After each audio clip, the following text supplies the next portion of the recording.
Economics as a subject UPSC में एक important role play करता है। 18 से 20 क्वेश्चन पूछे गए और वहीं मेंस में 7 to 8 क्वेश्चन। मनी को कंट्रोल कर सकता है गवर्नमेंट, एक तरफ मार्केट और बैंक। नमस्कार स्टूडेंट्स, आपने सिविल सर्विसेज की प्रिपरेशन स्टार्ट कर दी है या करने वाले हो तो अथर्व आईएएस यूट्यूब चैनल आपके लिए एक एप्ट प्लेटफॉर्म है, क्योंकि यहाँ पर हम वीडियोस लाते हैं exclusive for beginners based on right mindset, strategies and academics. As a beginner हमें क्लैरिटी चाहिए कि अपनी यूपीएससी की प्रिपरेशन हम कौन सी बुक से स्टार्ट करें। इसी प्रॉब्लम को सॉल्व करने के लिए हमने सीरीज लाया है forget random books start with this, जिसमें पार्ट 1 में हमने डिस्कस की थी हिस्ट्री बुक्स, पार्ट 2 में ज्योग्राफी बुक्स, पार्ट 3 में पॉलिटी और पार्ट 4 में हम डिस्कस करेंगे economics books. Economics as a subject UPSC में एक इंपॉर्टेंट रोल प्ले करता है। अगर हम लास्ट ईयर्स के क्वेश्चन का एनालिसिस करें, से फॉर एग्जांपल 6 to 7 इयर्स, तो केवल इकोनॉमिक्स से प्रीलिम्स में 18 से 20 क्वेश्चन पूछे गए और वहीं मेंस में 7 to 8 क्वेश्चन। इकोनॉमिक्स की इंपॉर्टेंस को एक चार्ट के माध्यम से समझते हैं। ये चार्ट है 2020 से लेकर 2024 प्रीलिम्स का कट ऑफ जनरल कैटेगरी। अगर आप देखिए तो 2023 में सबसे कम कट ऑफ है और 2020 में सबसे ज्यादा 92.51 in the comparison of these 5 years cut off. हमें पता है कि जीएस पेपर 1 में 100 क्वेश्चंस होते हैं और ये जो 100 क्वेश्चंस होते हैं, हर क्वेश्चन को 2 मार्क्स अलॉटेड होते हैं। यानी अगर 92.51 मुझे मार्क्स चाहिए प्रीलिम्स कट ऑफ क्लियर करने के लिए इन 2020, तो अगर रफली लें तो हम यहां पर 47 क्वेश्चंस देख सकते हैं। और यहां जब कट ऑफ सबसे कम यानी 75.41 था 2023 में, तो हम एक रफ 38 क्वेश्चंस राइट कर लेते हैं, तो 2023 में हमारा प्रीलिम्स क्वालिफाई हो जाता है। और जबकि हमने देखा कि 18 से 20 क्वेश्चंस केवल इकोनॉमिक्स से पूछा जा रहा है। इस बात को हम फर्दर एनालाइज करके देखते हैं।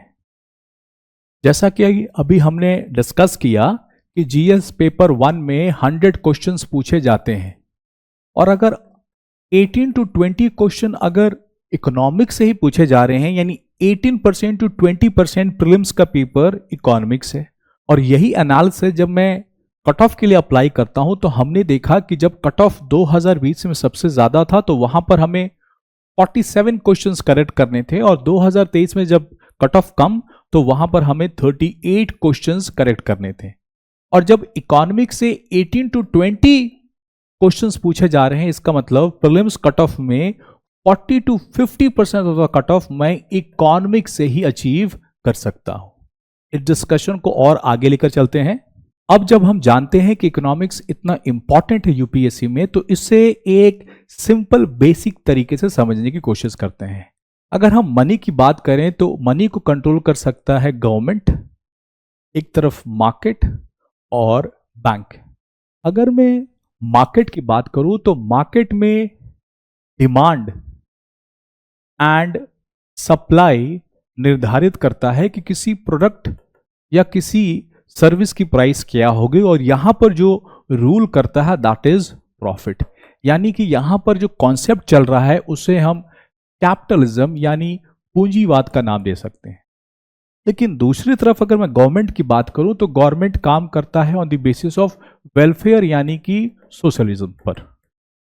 यानी कि अगर कहीं पे सरप्लस है तो वो सरप्लस रिसोर्सेज को चैनलाइज करना जहां पर डेफिशिएंसी है, और इसीलिए गवर्नमेंट काम करती है on the idea of fiscal policy. तो हमने ये जो बजट और टैक्सेस पढ़ा है ये गवर्नमेंट की फिस्कल पॉलिसी में आता है बेस्ड ऑन वेलफेयरिस्टिक अप्रोच।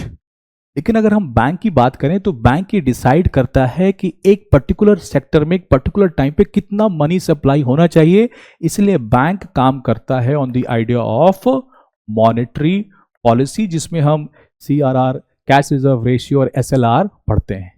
तो अगर हमें इकोनॉमिक्स को अगर बेसिक से समझना है तो हम मार्केट, बैंक और गवर्नमेंट के पिलर के माध्यम से समझेंगे तो हम बहुत स्ट्रक्चर्ड तरीके से इकोनॉमिक्स को समझ सकते हैं। अब एक इकोनॉमिक्स को हम एक अलग एंगल से देखते हैं। हम सब ने कार्ल मार्क्स को पढ़ा है। कार्ल मार्क्स ने कहा कि समाज में हर कोई कंट्रीब्यूट करता है, लेकिन जब रिटर्न्स की बारी आती है तो किसी को मैक्सिमम रिसोर्सेज मिलते हैं और किसी को मिनिमम। अगर ये चैलेंज है और हम सबको पता है कि हर कंट्री के पास नोट प्रिंटिंग मशीन भी है, पेपर भी है और इंक भी, तो फिर ये रिच और पुअर का डिवीजन क्यों? अगर कोई कंट्री चाहे तो वो अनलिमिटेड करेंसी प्रिंट करा सकती है और लोगों में बांट सकती है और फिर गरीबी नहीं रहेगी। लेकिन हमें ये समझना पड़ेगा कि हमारे देश में रिजर्व बैंक ऑफ इंडिया अगर अनलिमिटेड करेंसी छाप देगी तो उसके रिपरकशंस हैं, जैसे कि महंगाई यानी कि इन्फ्लेशन। आरबीआई बहुत सारे फैक्टर को एनालाइज करके डिसाइड करती है कि उसे कितना करेंसी छापना नहीं प्रिंट करना चाहिए। से for example GDP growth rate, transaction in the economy, ये सारे फैक्टर्स इकोनॉमिक्स को एक अलग एंगल से दोबारा समझने की कोशिश करते हैं। से फॉर एग्जांपल अगर एक काऊ 10 लीटर्स ऑफ मिल्क देती है और उसमें अगर हमने 5 लीटर ऑफ वाटर मिला भी दिया तो हमें 15 लीटर का सॉल्यूशन तो मिलेगा, लेकिन एक्चुअल प्रोडक्शन जो है वो 10 लीटर ऑफ मिल्क का है और ये 5 लीटर वाटर इज मीनिंगलेस, इसका कोई वैल्यू एडिशन नहीं है। तो ठीक उसी तरीके से हमारी इकोनॉमी की जितनी डिमांड है, जितनी ट्रांजैक्शन है, जितनी ग्रोथ है, उसी हिसाब से आरबीआई करेंसी छापती है, क्योंकि एक्स्ट्रा करेंसी जो भी छपेगा उसकी कोई वैल्यूएशन नहीं होगी, रादर वो इकोनॉमिकली और डेट्रीमेंटल हो जाएगा। अगर हम मनी की बात करें, ट्रेड की बात करें, तो सिंधु घाटी सभ्यता में होता था बार्टर सिस्टम, यानी वस्तु का आदान प्रदान, यानी मीडियम ऑफ एक्सचेंज था कि किसी ने अगर किसी ने को मटका दिया तो उसके एवज में उसका धान यानी राइस ले लिया।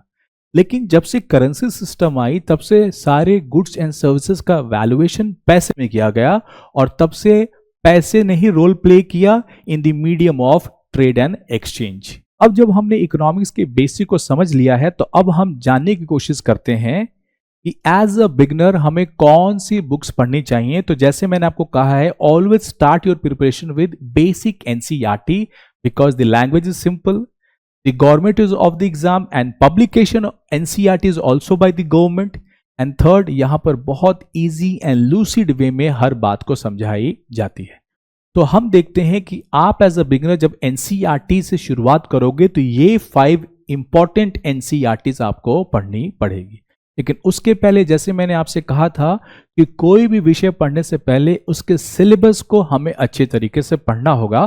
तो हम इकोनॉमिक्स के सिलेबस को समझते हैं। यूपीएससी का ऑफिशियल सिलेबस है इकोनॉमिक्स का, जिसमें हम बात करते हैं Indian economy and issues relating to planning, mobilisation of resources, growth, development and employment, inclusive growth and issues arising from it, government budgeting, major crops, cropping pattern in various parts of the country, different types of irrigation and irrigation system, storage, transport and marketing of agriculture produce and issues and related constraint, e-technology in the aid of the farmers, issues related to direct and indirect farm subsidies and minimum support price. उसके बाद public distribution system, objective, functioning, limitation, revamping, issues of buffer stocks, food security, technology missions, economics of animal rearing, food processing and related industries in India, scope and significance, location, upstream and downstream, requirements, supply chain management, land reforms in India, effects of liberalization on economy, changes in industrial policy and their effects on industrial growth, infrastructure, energy, ports, roads, airports, railways and investment models. तो ये है हमारा economics का पूरा syllabus. अब discussion को आगे लेके चलते हैं। जैसा कि मैंने आपको अपने पहले वीडियोस में भी बताया है कि जब भी आप कोई भी सब्जेक्ट पढ़ें तो पहले सिलेबस पढ़ें और फिर उस सब्जेक्ट का कोई भी सब टॉपिक उठाते हैं तो उस सब टॉपिक का PYQs देखें एटलीस्ट 7 to 8 ईयर्स, ताकि आपको समझ में आए किस एरिया से सवाल पूछे गए, लैंग्वेज क्या था, थीम क्या थी, डिमांड क्या था, उस साल वो क्वेश्चन क्यों पूछे गए। जब आपने कोई भी सब टॉपिक्स का PYQs पढ़ लिया है तब आप NCERT बुक्स पढ़िए। आप NCERT बुक्स जब उस टॉपिक के साथ कोरिलेट करेंगे तो आपको बेटर अंडरस्टैंडिंग मिलेगी। उसके साथ ही यहां पर एक बुक, जिस तरीके से मैंने आपको पॉलिटी में लक्ष्मीकांत पॉलिटी के साथ NCERT पढ़ने को कहा था, उसी तरीके से यहां पर शंकर गणेशन को जो भी टॉपिक आप NCERT से पढ़ेंगे वो टॉपिक आप शंकर गणेशन से पढ़ेंगे तो आपको और ज्यादा क्लैरिटी मिलेगी। और चूंकि इकोनॉमिक्स एक डायनामिक सब्जेक्ट है, तो हम हमेशा न्यूज़पेपर में जब कोई गवर्नमेंट की पॉलिसी आ रही है, कोई सर्वे आ रहा है, कोई रिपोर्ट आ रहा है जो इकोनॉमिक्स रिलेटेड है, तो वो चीज़ भी हम यहाँ पर कोरिलेट कर रहे होंगे। इसके साथ ही बहुत सारे ऑनलाइन प्लेटफॉर्म्स हैं जिससे आप अपने इकोनॉमिक्स की प्रिपरेशन को एक रेलिवेंट और फोकस डायरेक्शन दे सकते हैं, जैसे कि विकासपीडिया।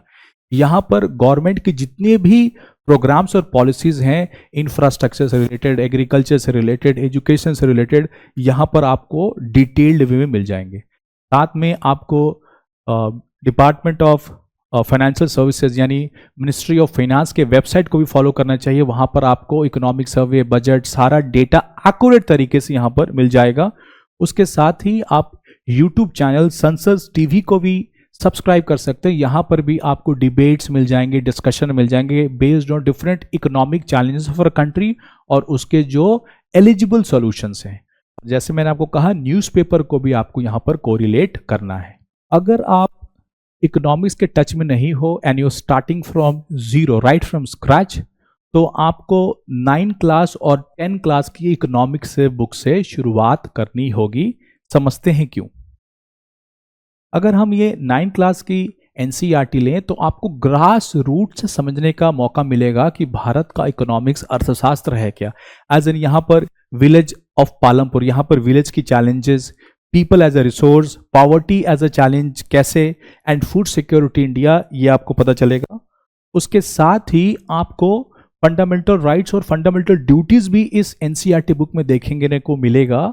तो आप जब उन प्रॉब्लम्स को, इकोनॉमिक्स प्रॉब्लम्स और चैलेंजेस को पढ़ रहे होंगे, तो यहां पर आप फंडामेंटल राइट्स और फंडामेंटल ड्यूटीज से कनेक्ट करके एक मल्टी डायमेंशनल अप्रोच अपना बिल्डअप कर सकते हो, क्रिएट कर सकते हो।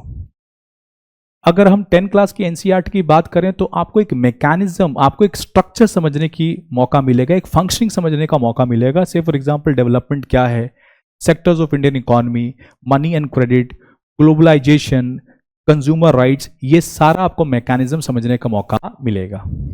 लेकिन से फॉर एग्जांपल आपको बेसिक इकोनॉमिक्स की आइडिया है तो आप 11 क्लास से एनसीईआरटी से शुरू करें, लेकिन ये NCERTs are must for your conceptual understanding. तो जिसमें 11 क्लास की एनसीईआरटी और 12 क्लास की NCERT micro and macro economics.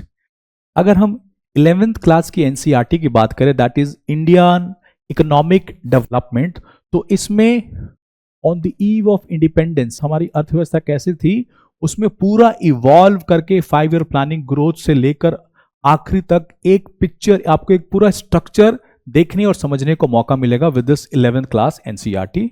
NCERT इसमें देखिए आपको ये important fiscal policy, balance of payment, उसके साथ functioning of money, basic concept of macro economics, ये आपको पढ़ने का मौका मिलेगा। और सबसे इंपॉर्टेंट अगर मैं बात करूं तो इन सब बुक्स में ग्लॉसरी मेंशन्ड है, उन ग्लॉसरीज को भी आपको पढ़ना है। एग्जाम्पल समझते हैं क्यों।